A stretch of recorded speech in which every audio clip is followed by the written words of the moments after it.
عالم باوقار تشریف لائے ہیں، انشاءاللہ آپ لوگ ان کی خطاب سنیں گے اور اس پہ عمل کرنے کی کوشش بھی کریں گے۔ بولیے انشاءاللہ عمل کرنے کی کوشش کریں گے نا؟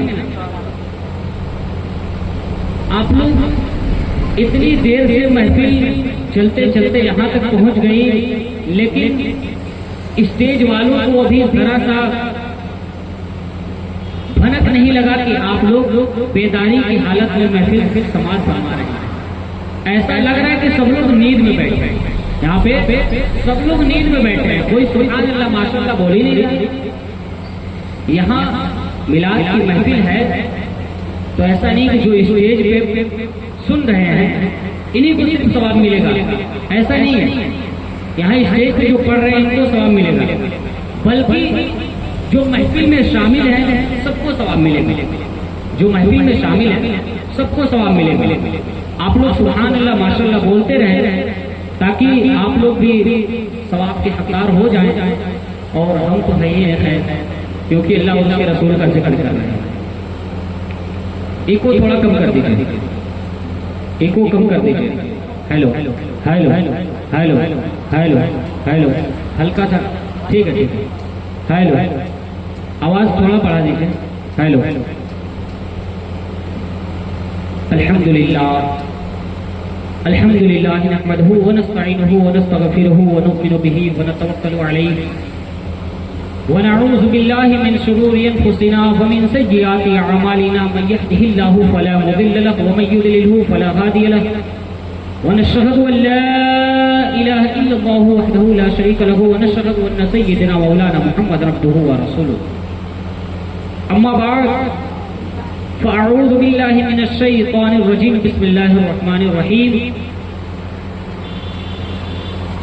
قل هل يستوي الذين يعلمون والذين لا يعلمون، صدق الله مولانا العظيم وصدق رسوله النبي الامين المتين الكريم، ونحن على ذلك لمن الشاهدين والشاكرين والحمد للہ رب العالمین۔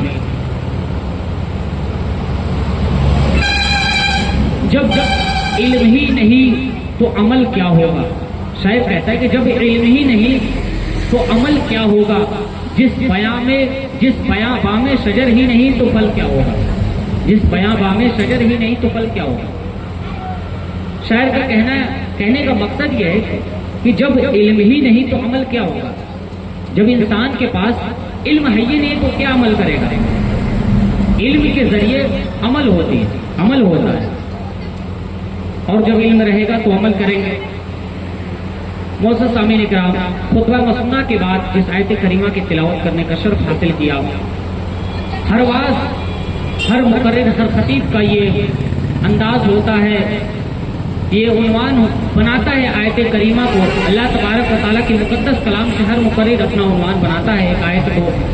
میں نے بھی اس ضابطے اور قانون کے تحت اللہ کے مقدس کلام کو اپنا عنوان بنایا اور آپ لوگ کے سماعتوں کے حوالے کیا، جس کا ترجمہ اور تفسیر سننے سے پہلے میں بہتر اور مناسب سمجھتا ہوں کہ سب سے پہلے ہم اور آپ مل کر عقائے نامدار، مدینے کے تاجدار، دو عالم کے مالک و مختار، ہم غریبوں کے غمگسار، سیاح لامقام، شہنشاہ ذی وقار، حضرت آمینہ کے لاز دورارے، حضرت عبداللہ کے پیارے یعنی حضور احمد محمد مصطفیٰ صلی اللہ علیہ وسلم کی بارگاہ بے کس پناہ میں جھوم جھوم کر درود شریف کا ہدیہ عنایت پیش کریں۔ پڑھیے اللہم رب محمد صلی اللہ علیہ وسلم، نحن عباد محمد صلی اللہ علیہ وسلم، صلاۃ و سلام علیک یا رسول اللہ صلی اللہ تعالی علیہ وسلم۔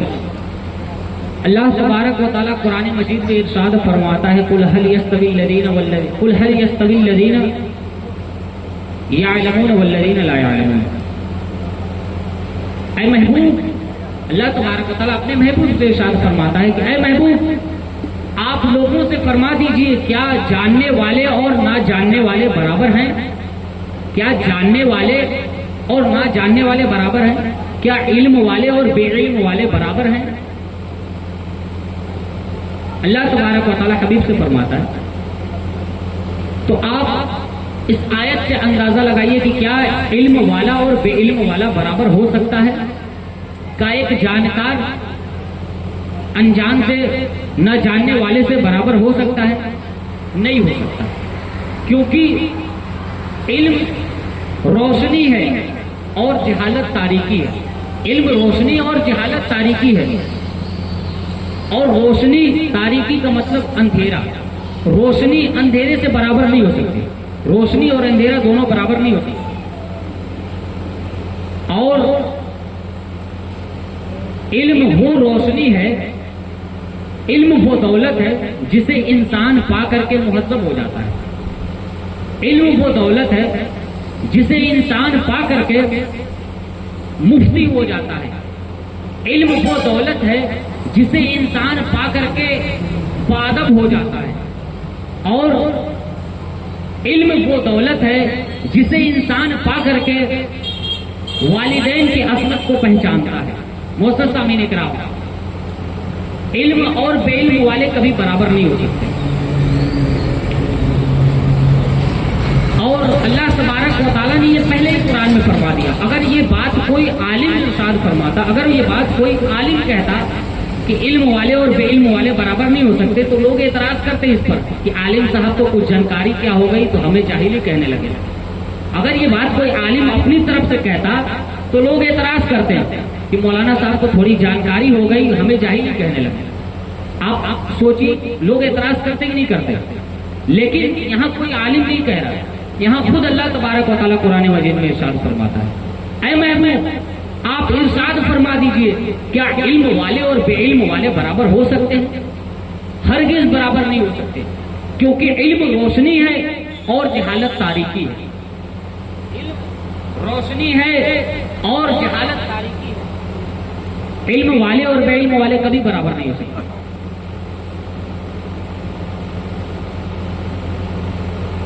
پڑھیے درود پاک اللہم رب محمد صلی اللہ علیہ وسلم مشرف علی محمد صلی اللہ علیہ وسلم صلاۃ و سلام علیک یا رسول اللہ صلی اللہ علیہ وسلم. علم والے اور بے علم والے کبھی برابر نہیں ہو سکتے، کیونکہ علم ایک ایسی دولت ہے جو انسان کو مل جائے تو انسان باادب ہو جاتا ہے. علم ایک ایسی دولت ہے جس سے انسان رسول اللہ صلی اللہ علیہ وسلم کے فرمان کو، رسول اللہ صلی اللہ علیہ وسلم کے فرمان پہ عمل کرنے لگتا ہے. علم ایک ایسی دولت ہے جس سے انسان اپنے اعلیٰ اولاد کی پرورش کرنے کا طریقہ سیکھ جاتا ہے. علم ایک ایسی دولت ہے جس سے انسان اپنے والدین کے حقوق کو پہچان لیتا ہے. علم ایک ایسی دولت ہے جس سے انسان خود شریعت مصطفیٰ پر چلنے کا طریقہ سیکھ لیتا ہے. علم ایک ایسی دولت ہے جو رب کریم کے فرمان کو سکھاتا ہے. اور بے علم کبھی ایک علم والے کی برابری نہیں کر سکتا. اور ہم ہر علم کی ادب کرتے ہیں. ایسا نہیں ہے کہ کوئی ڈاکٹر ہے تو اس کا ادب نہیں کریں. ہم ہر علم کی ادب کرتے ہیں. کوئی انجینئر ہے تو اس کا ادب نہ کریں، کیونکہ علم ہی سے یہ دنیا آگے بڑھتی آئی ہے اور آگے بھی بڑھتی چلی جائے گی. اگر ہم کسی پائلٹ کو برا بھلا کہیں، اس کے علم کو برا بھلا کہیں، تو پھر ہم مدینے کی زیارت کیسے کریں گے؟ کیونکہ اس نے اس راہ کی علم کو سیکھا، فلائٹ کو اڑانے کا طریقہ سیکھا، اس کے بارے میں علم سیکھا، تبھی ہمیں مدینے کی زیارت کراتا ہے.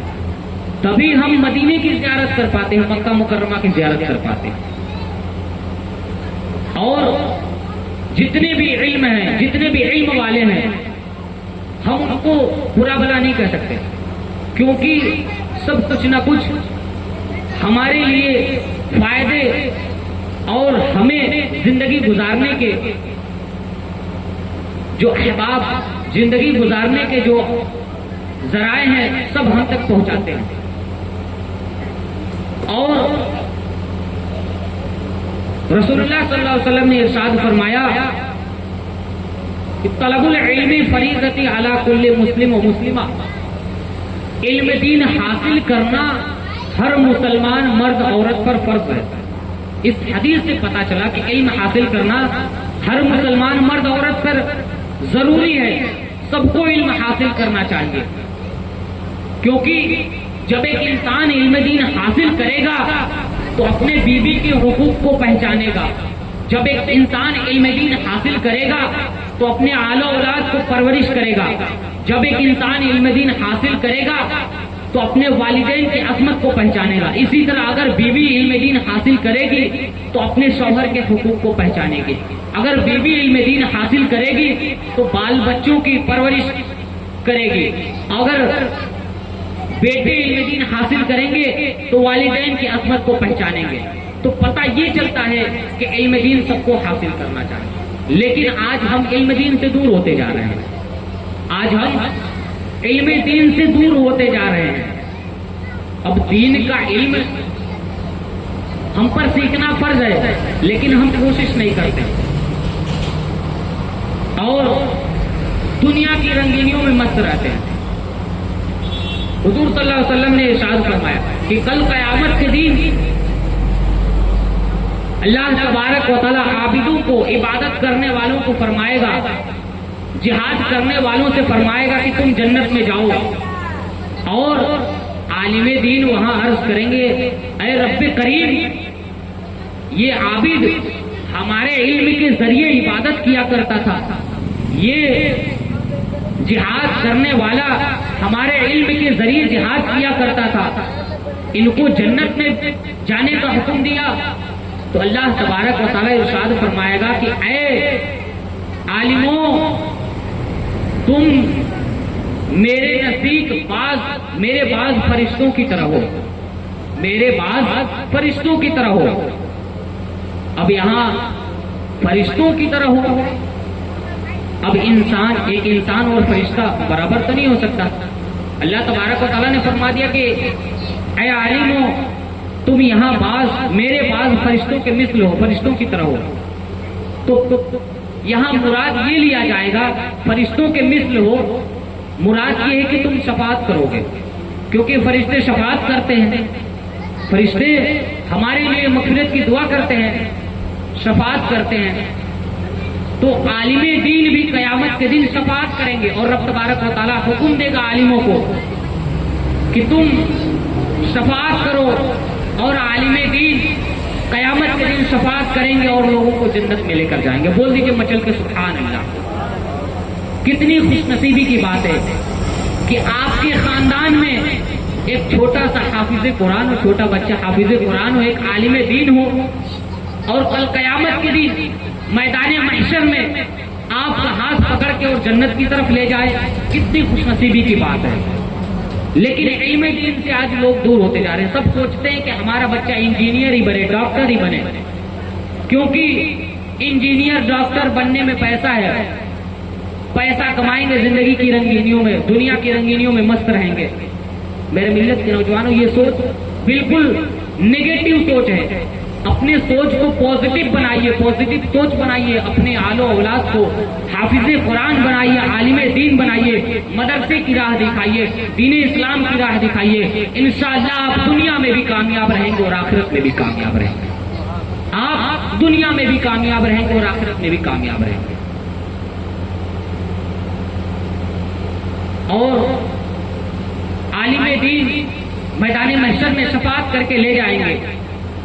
اور میدان محشر میں یہ حدیث پاک ہے، حضور ارشاد فرماتے ہیں کہ میدان محشر میں علماء کی قلم کی سیاہی شہیدوں کے خون سے تولا جائے گا. عالم دین کی جو قلم کی سیاہی ہے اس سے شہیدوں کے خون کو تولا جائے گا. اور میدان محشر میں شہیدوں کے خون سے زیادہ عالم دین کی قلم کی سیاہی وزنی ہوگی، وزندار ہوگی. کیوں؟ کیونکہ شہید ایک مرتبہ اللہ کی راہ میں اپنی جان کو قربان کرتا ہے اور اللہ کا پیارا ہو جاتا ہے. لیکن عالم دین، ایک عالم دین وہ ہستی ہے کہ جب ایک عالم دین کی قلم سے سیاہی نکلتی ہے تو فتاوی رضویہ وجود میں آتا ہے. جب ایک عالم دین کی قلم سے جب سیاہی نکلتی ہے تو مشکات شریف کا شکل اختیار کرتی ہے.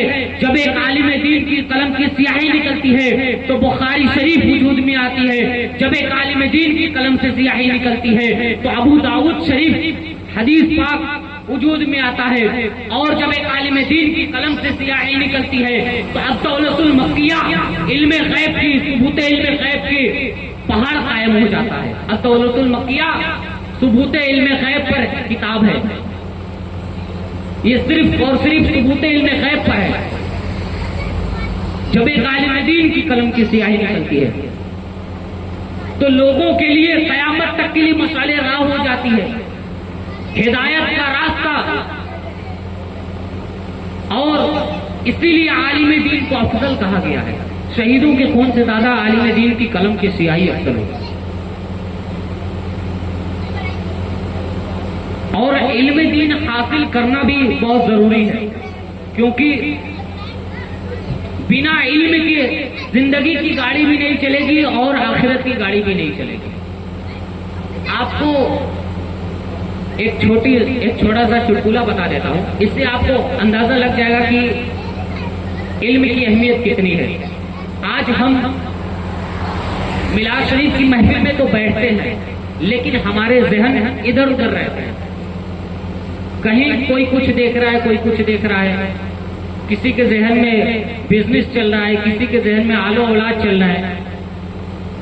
یہ میلاد کی محفل ہے اور اس میں بیٹھے تو دل و دماغ کو سنبھال کر کے بیٹھے، اپنی نگاہوں کو سنبھال کر کے بیٹھے، کیونکہ یہ ایک عالم دین کی صحبت کی محفل ہے، اور اس محفل میں بیٹھنے والا ہر بندہ خوش نصیب ہوتا ہے۔ ایک عالم صاحب ایک مرتبہ بیان فرما رہے تھے، بیان کرتے کرتے انہوں نے کہا کہ ابھی اسلام ابھی بہت پیچھے ہے، اسلام ابھی بہت پیچھے ہے۔ ان کا کہنے کا مقصد کیا تھا؟ ہمارا دین اسلام کے جو لوگ ہیں بہت سستی ہے، بہت ان میں سستی ہو گئی ہے، ابھی بہت پیچھے چل رہے ہیں لوگ۔ لیکن جب عالم دین نے کہا کہ جب وہ مولانا صاحب کہتے ہیں کہ اسلام ابھی بہت پیچھے ہے، تو سب سے پیچھے اسلام نام کا آدمی بیٹھا ہوا تھا، وہ سن لیا مولانا صاحب کہہ رہے ہیں اسلام تو پیچھے ہے، اب وہ اٹھ کر کے پیچھے سے تھوڑا آگے آ جاتا ہے، تھوڑا آگے آ جاتا ہے۔ آگے آنے کے بعد پھر مولانا صاحب تھوڑی دیر میں کہتے ہیں اپنی گفتگو میں، کہتے ہیں کہ اسلام ابھی بھی بہت پیچھے ہے، تو پھر وہ اسلام نام کا آدمی تھوڑا سا اور آگے آ جاتا ہے۔ اسی طرح 3-4 مرتبہ ہوا، پھر مولانا صاحب کچھ دیر کے بعد کہتے ہیں کہ اسلام ابھی بہت پیچھے ہے، تو آ کر کے فرنٹ پہ بیٹھ جاتا ہے، سب سے آگے بیٹھ جاتا ہے۔ پھر مولانا صاحب کچھ دیر کے بعد کہتے ہیں کہ اسلام ابھی بہت پیچھے ہے، وہ آدمی اٹھتا ہے وہاں سے اسٹیج پہ آگے بیٹھ جاتا ہے اور سوچتا ہے کہ اب کتنا پیچھے ہوں میں، مولانا صاحب بار بار کہہ رہے ہیں کہ اسلام پیچھے، اسلام پیچھے ہے، اسے کیا پتا ہے کہ مولانا صاحب کس اسلام کی بات کر رہے ہیں۔ پھر کچھ دیر کے بعد مولانا صاحب کہتے ہیں کہ اسلام ابھی بہت پیچھے ہے، تو وہ آدمی اٹھ کھڑا ہوتا ہے اور مولانا صاحب کے کان میں کہتا ہے ارے مولانا صاحب آپ کے کپڑا پہ بیٹھ جاؤں گا، مولانا صاحب آپ کے سروا پہ بیٹھ جاؤں گا، کب سے کہے جا رہے ہیں اسلام پیچھے، اسلام پیچھے ہے، تو بتائیے علم کی کمی ہے کہ نہیں ہے؟ علم کی کمی ہے کہ نہیں ہے؟ محفل میں بیٹھا ہے اور محفل میں موضوع کسی اور چیز کی چل رہی ہے، لیکن وہ بات کو سمجھ ہی نہیں پا رہا۔ ایسا نہیں ہونا چاہیے میرے ملت کے نوجوانوں، اس محفل میں بیٹھے ہیں تو دل و دماغ کو سنبھال کر کے بیٹھے، تاکہ آپ کے ذہن صرف اور صرف اللہ اور اس کے رسول کی باتوں پر ہو۔ یہاں سے اٹھنے کے بعد تو پھر خرافاتی دماغ چلنے لگتے ہیں، یہاں سے اٹھنے کے بعد پھر اپنا دماغ تو چالو ہو جاتا ہے، لیکن کم سے کم یہاں بیٹھے تو دل و دماغ سنبھال کر کے بیٹھے۔ معزز سامعین کرام، پڑھیے درود پاک اللہم رب محمد صلی اللہ علیہ وسلم نحن والی محمد صلی اللہ علیہ وسلم صلاۃ و سلام علیک یا رسول اللہ صلی اللہ تعالی علیہ وسلم۔ ایک اور علم کے حوالے سے آپ کو ایک واقعہ پیش کرتا ہوں، آپ لوگ سماعت فرمائیے، اس سے بھی آپ کو اندازہ ہوگا کہ علم میں رہنا کتنا ضروری ہے۔ موسیٰ علیہ السلام کے دور میں ایک شخص تھا موسیٰ علیہ السلام کے دور میں، اس نے جا کر کے موسیٰ علیہ السلام سے کہا کہ اے موسیٰ علیہ السلام، آپ اللہ تبارک و تعالیٰ سے دعا کریے کہ مجھے جانوروں کی لینگویج سمجھ میں آئے، جانوروں کا بھاشا سمجھ میں آئے۔ موسیٰ علیہ السلام کہتے ہیں کہ تم جانوروں کے بھاشا کو سمجھو گے تو تمہارا اس میں گھاٹا ہے،